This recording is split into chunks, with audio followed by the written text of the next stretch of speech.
বিরল রোগে আক্রান্ত অস্মিকার চিকিৎসার জন্য প্রায় 17 কোটি টাকার প্রয়োজন।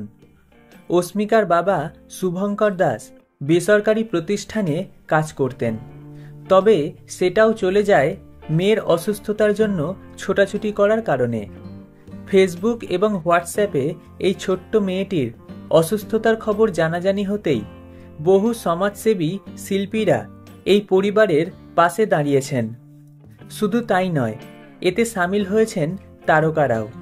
এবার অস্মিকার পাশে দেখা মিলল জি বাংলার জনপ্রিয় ধারাবাহিক জগদ্ধাত্রীর নায়িকা অঙ্কিতা মল্লিককে।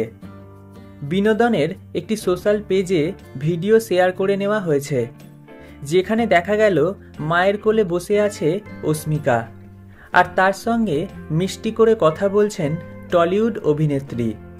এমনকি অস্মিকাও অঙ্কিতার দিকে তাকিয়ে নিজস্ব ঢঙে কিছু বলার চেষ্টা করছে যেন।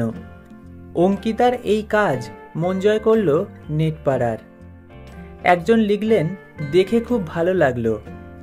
আর একজনের মন্তব্য, আমাদের মিষ্টি অঙ্কিতা দিদি।